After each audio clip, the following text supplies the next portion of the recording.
শ্রদ্ধাভাজন ব্যক্তিত্ব অনেক দিক নির্দেশনামূলক বক্তব্য রেখেছেন।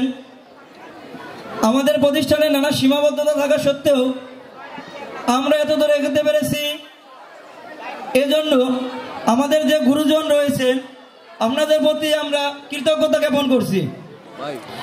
পাশাপাশি আমাদের সীমাবদ্ধতার মধ্যে থেকেও আমরা এবছর এসএসসি পরীক্ষায় 100% পাশের সাফল্য আমরা এই জাজিরার বুকে অর্জন করতে পেরেছি।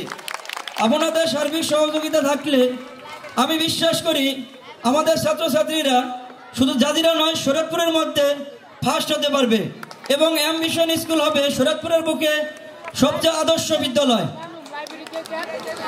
তাই আমাদের গুরুজনরা অনেক কথা বলেছেন, শ্রদ্ধাভাজন ব্যক্তিত্বরা অনেক কথা বলেছেন, তা আমাদের আর কথা বলার এখন আর সুযোগ নেই। এখন এ পর্যায়ে শুরু হতে যাচ্ছে আমাদের ছেলেমেয়েদের উপস্থিত বক্তৃতায় এখানে কিছু বিষয় দেওয়া থাকবে।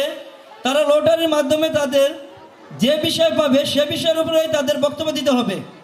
উপস্থিত বক্তৃতায় সর্বপ্রথম আমি 20 এপ্রিল 10ম শ্রেণী রোল 2 তাকে মঞ্চে আসার জন্য আহ্বান জানাচ্ছি।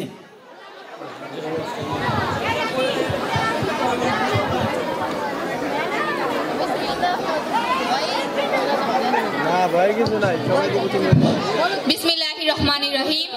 অ্যাম্বিশন হাই স্কুল কর্তৃক আয়োজিত 3 দিন ব্যাপী ক্রীড়া ও সাংস্কৃতিক অনুষ্ঠানে উপস্থিত আজকের অনুষ্ঠানের সম্মানিত সভাপতি সাহেব, উপস্থিত অত্র প্রতিষ্ঠানের সুনামধন্য প্রধান শিক্ষক মহোদয়, আরো উপস্থিত আমার শ্রদ্ধেয় শিক্ষক মণ্ডলী, পরিচালকবৃন্দ, দূর দূরান্ত থেকে আগত অতিথিবৃন্দ ও আমার ছোট বড় ছাত্রছাত্রী ভাই ও বন্ধুরা, আসসালামু আলাইকুম।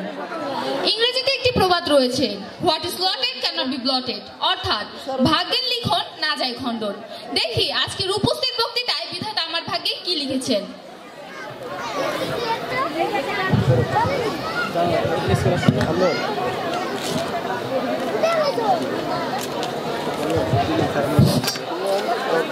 এপ্রিলের ভাগ্যে উঠছে বাংলার কৃষক। 20 এপ্রিল বাংলার কৃষক সম্পর্কে বক্তব্য প্রদান করবে। প্রিয় উপস্থিতি, আজকের উপস্থিত বক্তৃতায় আমার ভাগ্যে উঠেছে বাংলার কৃষক। কৃষক বাঁচলে বাঁচবে দেশ, গড়ে উঠবে সোনার বাংলাদেশ। প্রিয় উপস্থিতি, আজকে আমার বলার সুযোগ হয়েছে সেসব মানুষের গল্প যারা তাদের সোনালী বর্ণের অঙ্গ রোজে আঙ্গার করে আমাদের মুখে অন্ন তুলে দেয়, যাদের ঘামে রাষ্ট্রীয় কোষাগার সচল থাকে, যাদের রক্ত পানি করা পয়সায় সরকারি চাকরিজীবী রাজনৈতিক নেতা মন্ত্রীরা দামি গাড়িতে চলে, বিলাসবহুল বাড়িতে থাকে। তাদের নাম জানেন? তাদের নাম চাষা। বড় আক্ষেপ করে বলতে হয় চাষা শব্দটি একটা গালি। এটা তো গালি হওয়ার কথা ছিল না, এটা তো বাংলার মানুষের জন্য আশীর্বাদের বাণী হওয়ার কথা ছিল। কৃষক হচ্ছে সকল উৎপাদনের জননী। কৃষক না থাকলে আপনি শিল্পপতি, আপনার শিল্প প্রতিষ্ঠানে কাঁচামালের অভাবে উৎপাদন বন্ধ হয়ে যাবে। আপনি নেতা, আপনি বড় আমলা, মনে রাখবেন আপনার গাড়ির তৈল উৎপাদন হয় ওই কৃষকের ঘামে। খবরদার কৃষককে অবজ্ঞা করবেন না, কৃষককে চাষা ভাববেন না, তাকে মানুষ ভাবতে শিখুন। কৃষকদের অবজ্ঞা করার কারণে দেশে কেউ কৃষিকাজ করতে চায় না, সবাই চাকুরি নামক সোনার হরিণের পিছনে দৌড়ায়, ফলে দেশে বেকারত্বের হার দিনে দিনে বেড়েই চলেছে।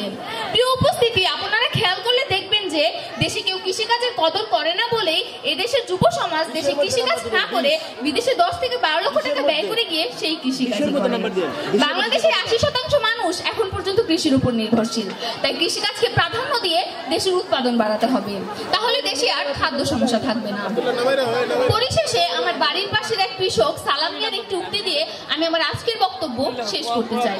তিনি বলেন, সব চাকরিজীবী গলিকা থাকে পেনশন ভাতা, শিক্ষা ভাতা, চিকিৎসা ভাতা, আরো কত কিছু, আর আমাকে কৃষক গলিকা থাকে দুশ্চিন্তার অভাব, বুড়াকালে পোলাহানে ভাত না দিলে না খাইয়ে মুক্ত হইব। প্রিয় উপস্থিতি, আমার প্রতিবেশী সালাম মিয়ার এই উক্তিটিকে বিপরীত রূপ প্রদানের প্রত্যাশা নিয়ে আমি আমার আজকের সংক্ষিপ্ত বক্তব্য শেষ করছি। ধন্যবাদ সবাইকে। আসসালামু আলাইকুম।